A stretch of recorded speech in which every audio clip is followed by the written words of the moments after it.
Video 2. I have drawn you the graph of cosine x. Right? So pause the video, get all this written down.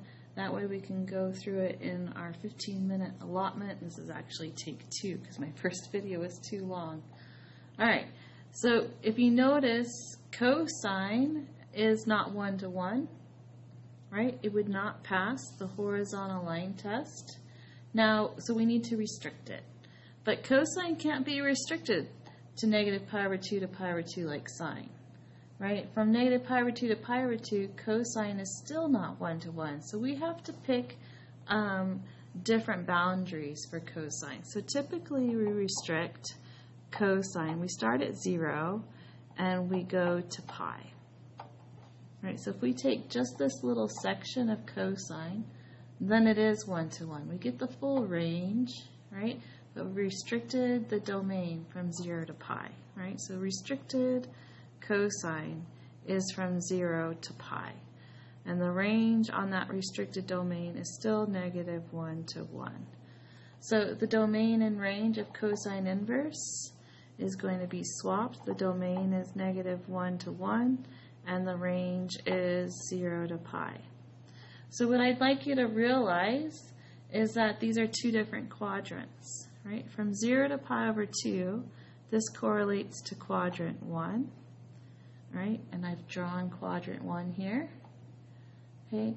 And from pi over 2 to pi, this correlates to quadrant 2. Right, so from pi over 2 to pi, we're looking at quadrant 2 here.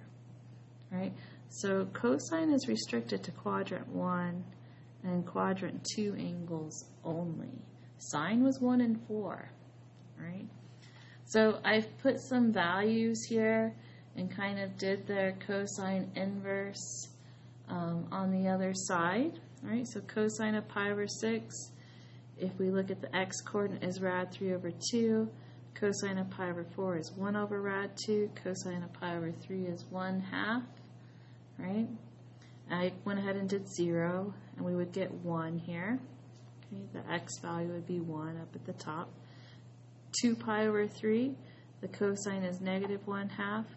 At 3 pi over 4, the cosine is negative 1 over rad 2, and at 5 pi over 6, it's negative rad 3 over 2. Right? So if we put the angle into a trig function, we get a ratio back out. So therefore, we're going to put the ratio into the inverse trig function, and we're going to get the angle back out. Right? So cosine inverse of rad 3 over 2 is pi over 6, and so on and so forth. Now what I want to do is I want to expand this just a little bit.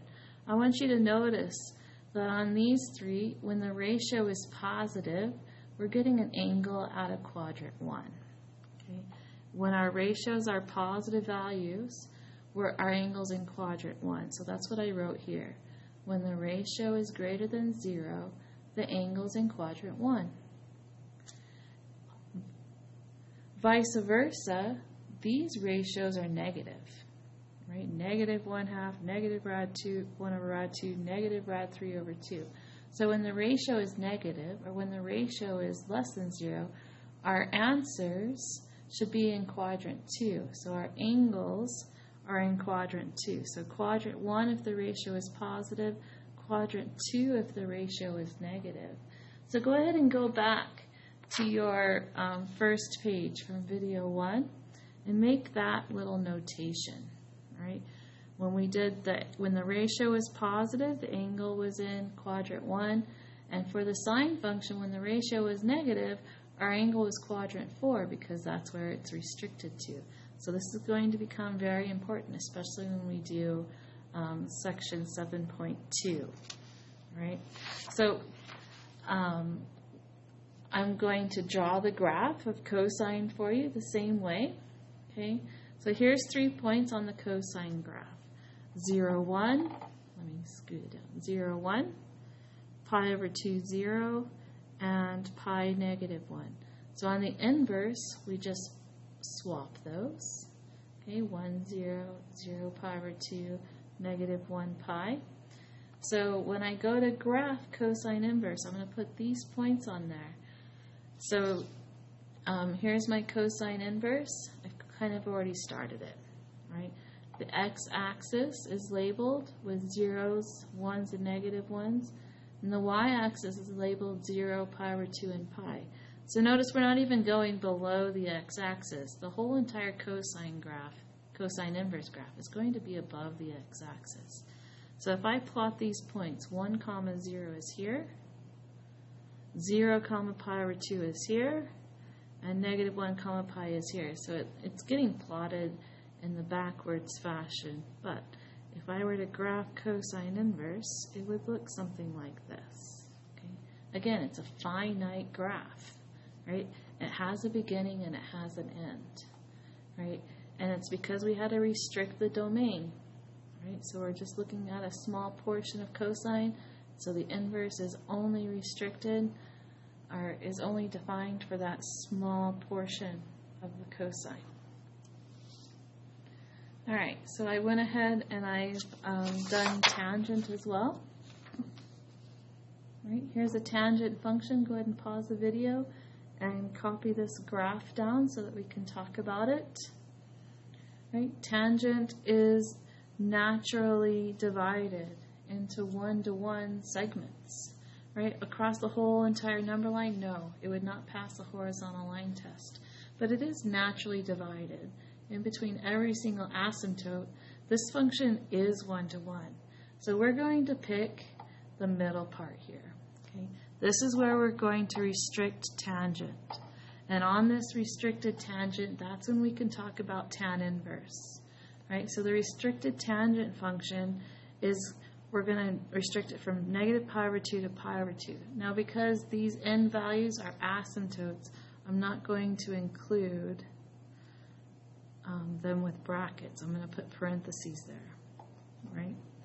So the restricted domain of tangent is negative pi over 2 to pi over 2. Now the range, tangent's different, right? Tangent doesn't have an amplitude. Its range is all real numbers because it's going to go down to negative infinity and it's going to go up to positive infinity. So we have an all real number range.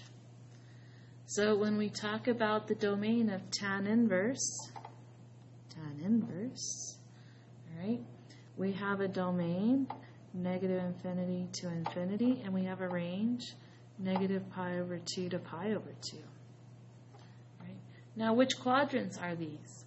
These tangent happens to be restricted to the same quadrants as sine, right? From 0 to pi over 2 is quadrant 1. And from 0 to negative pi over 2 is quadrant 4.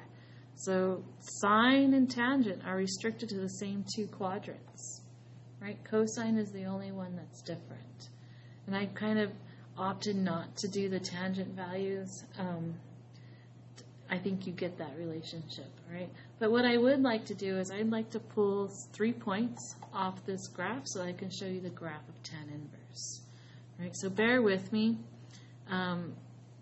I'm going to put negative pi over 2 on here, even though it's an asymptote, right? And at negative pi over 2, the tangent function is heading to negative infinity, right? So if I were to swap those, I'd get negative infinity, comma, negative pi over 2 here, right? The middle point is 0, 0. So tan is going to go through 0, 0, and tan inverse is going to go through 0, 0. And then I'm going to go ahead and do the same thing here. Right? Even though pi over 2 is an asymptote, I'm going to list it, and at pi over 2, the tangent function is headed to positive infinity.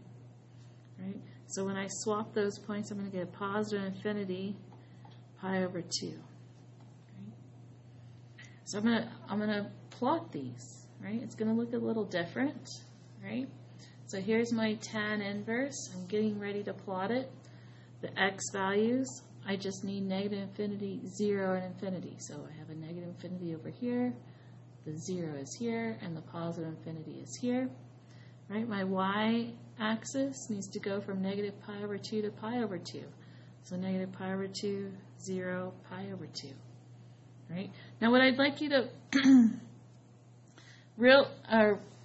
remember is that what happened to the asymptotes when we reflected them. Right? If our original function had a vertical asymptote and I reflected that vertical line over that 45-degree angle, the vertical asymptote became a horizontal asymptote, right? So the tan inverse is going to have horizontal asymptotes at negative pi over 2 and pi over 2.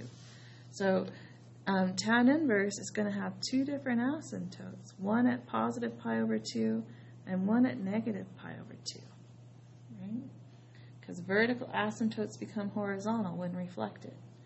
So at negative infinity, we have negative pi over 2. So when x heads to negative infinity, this graph should be approaching negative pi over 2. So I'm going to kind of draw an arrow down like this, right? And then it's going to go through 0, 0. And then as x goes to positive infinity, the function should be approaching pi over 2. So it's going to kind of come up like this, right? And so what's going to happen on this tan inverse graph is it's going to approach the asymptote on the left, and it's going to approach the asymptote on the right as well, right? So tan inverse is an infinite graph, okay? It's going to go on forever. It looks like that standard S curve, but on its side. So here's tan inverse. All right, how we're going to use these functions other than the graphs is going to come in the next video.